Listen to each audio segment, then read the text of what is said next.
It's wonderful to be talking to you. How are you feeling?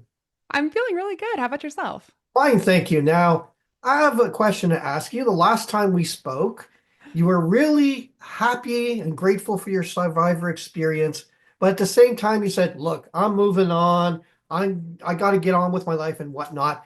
Here you are back again. We know it's Survivor 50. What if more than just Survivor 50? What brought you to coming back, and did it feel good to be on the island again? I mean, look, after watching me play on 50, I think now you realize why I said I was done. I maybe should have stayed done, but no, I am so thankful to have been asked back, but also thankful that I gave it a shot, even though it was just such a messy, chaotic, absolute disaster for me. Um, But yeah, I guess you miss 100% of the shots you don't take, and I Right. won't have to spend the rest of my life wondering how it would have gone. I know it would have gone terribly. Now, now, going into tribal council, you spun a great scheme to go after Sari.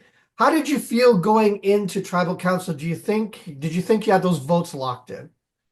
I I remember feeling like maybe I sold Jonathan and Tiffany on the idea, but Right. that Suri she basically invented the split vote. I was like, Suri's too smart to fall for this. So I called it kind of a Hail Mary shot. I Yeah. didn't think it was likely to work. At some point, somebody asked me, like, don't you think the shot in the dark has better odds? I was like, it probably does, but yeah, that doesn't win you the game, right? Like that'll buy me another week. I'm Right. still in the same bad position I was. So I'd rather take a shot if Rick is willing to take this crazy shot with me, that if it does work, then it actually changes the positioning that I'd have in the game. Right. But obviously, I didn't know about the extra vote, so it was never going to work. Did it surprise you that Rick used the idol on himself? No, no, that was always the plan. I would never want Rick to play the idol for me, honestly. That's it's his idol. He literally went on a ledge to get it, and I was working closely with him. I wanted to continue to work with him. So I just thought to myself, what is the best way that there's this like blind hatred towards Rick from, some people on the cast. Not hatred, it's the wrong word, but like they Yeah. really wanted him out. And as much as like I think I was just like they're happy to lose me, they actually wanted him gone because they viewed him as a threat. So I was Yeah. like, how can I use that to my advantage? And that's kind of how I concocted this because I was like, everybody was giving, Rick a bit of flack for his showmanship.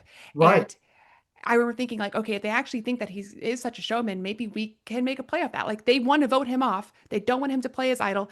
He's showboating. They think we're close. Like, how can I take all these different pieces and make it into a little plan? So I had a lot of fun coming up with the plan. The plan obviously failed, but I'm so thankful I was given the opportunity to at least try to save myself. And I actually think that was easier to do on a smaller tribe than it would have been in like if we all went to tribal council. Was Rick a good shield for you? Because obviously, I mean, I think the biggest threat he is in this kind of game where trust is really important, and knowing how people are going to go, he's very chaotic. Um, do you think that played into it at all? How was it like working with him? I mean, like I feel like I thrive in the chaos, and if anything, I did feel like the idol shenanigans maybe drew attention to our little alliance. But honestly, after Christian's vote off, the alliance was kind of like, Yeah. it was just falling apart regardless. I think Suri was always going to have to make a call about who she wanted to work with, and I think she had earlier on made the decision in her head, like I'm going to have to cut this alliance at some point. So I think it was probably inevitably going to happen. But playing with Rick, like he was fun to play with, and that made all the difference for my desire to like be there to stay in the game. He was sure maybe chaotic, but like not any more chaotic than I was. Well, speaking of that, we saw at the beginning of the season, especially, we saw Ah. Christian, having his frustrations with you. Um, what was happening at the beginning of the game? Were you just trying to find your footing? What was going on? Because again, Christian was like, oh, what am I going to do here? And I mean, for all of his, like, he's stuck with you.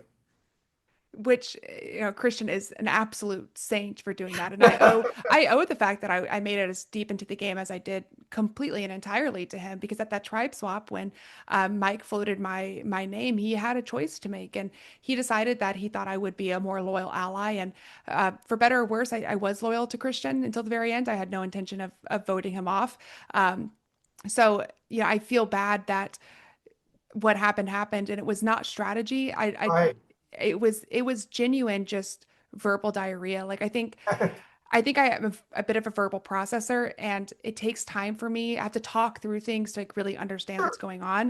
And Yeah. after I felt blindsided about Aubrey's idol, the first people I talked to just happened to not be him. Obviously, I should have. I wish I had processed that differently, and I'm thankful that he gave me the opportunity to apologize and try to move forward together.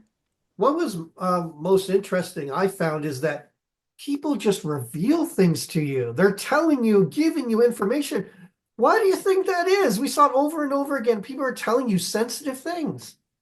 I think people were sharing sensitive things with a lot of people they were working with. Okay. I think the reason why you saw it with me was because ultimately I betrayed a lot of that confidence and sharing it with other people. So it became relevant to show in the storyline, about like, hey, Dee told Emily about Rizzo's idol, and Emily told that to Rizzo, which I, by the way, didn't realize I had done that until the episode aired. It was absolutely miserable.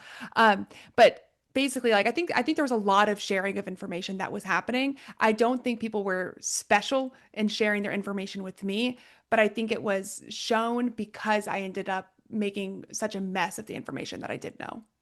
Now, what I'm hearing, this may give you some positivity back, but as I've been interviewing everybody through the season, a lot of the people are saying you're talking about the female edit, of course, but what they centered on with you, Emily, is that you're not getting the credit you deserve. The game you're playing, the moves you're making, the things that you're doing. What does it feel to hear that back from people? Because again, this is what a lot of people have been saying to me about your game. That it's really kind to hear that. I think everybody has their own perspectives, right, on the game that they Right. played. Um, and I can't speak for anybody else. I can't say I don't think that I was playing some strategic mastermind game, but the benefit of my, you know, strategy, for lack of a better word, Right. um, was that I think it came across genuine and transparent. And it was, for better or worse, I guess. I was sharing information like a wild person, but it came across kind of real. And so maybe people thought that they could work with that, and that benefited me. But it's devastating when the mistakes that you make hurt your allies. And I just continuously over the course of season 50, without even realize I was doing it, was hurting my allies' games. And it's really hard to get deep into the game without close allies. So it's Right. like maybe I was okay in my positioning, but I kept hurting the people around me. And that, as a result, as I ended up here talking to you in Exit Press, hurt my position. Now, one of the things that you spoke about first when we first spoke was the public reactions to your game. And again, you got to respect anybody who's willing to put themselves out there. And of course, you're going to get the slings and arrows. How is it this time around for you? Are you dealing with that kind of better? How's that going for you?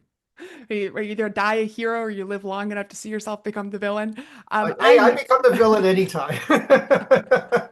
I knew coming into season 50 that I was very unlikely to get the same hero edit that I got on 45. Like it was virtually a given that the public perception of me would be worse. It was actually part of the reason why I didn't really want to come back to Survivor, because I Right. had a lot more to lose in that regard. But what a Yeah. stupid reason to prevent yourself from having a life experience, from having fun. And I do think I am learning to handle it better. It's not easy. I take Yeah. I take criticism to heart a lot, which I think is not a terrible thing because we all need to grow and improve as people. But Absolutely. I do think that some people's personalities are a bit better positioned to be in the public eye than my own, which is part of the reason why. And I know I said this after 45, but like I wouldn't play it again.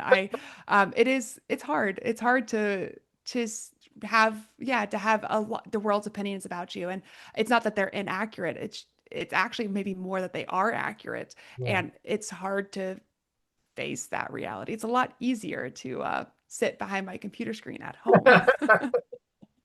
Now, is there obviously we only get to see a small portion of your journey. Is there anything out there that you wish people would have seen, whether it was a strategic moment, whether it was a bonding moment? Is there anything about your journey that you wish was included with Survivor 50? What do you mean you didn't get to see all? You saw way too much of my journey, honestly. It was like just like 45. It's so funny because I told my friends and family coming out here, I was like, it's not going to be 45. It's not going to be the Emily show. Like, you're not going to see me that much. Like, Yeah. don't worry about it. And then as the episode's going, I'm like, oh, I didn't realize that was such a disaster. Now you're seeing a lot more of me than I was expecting.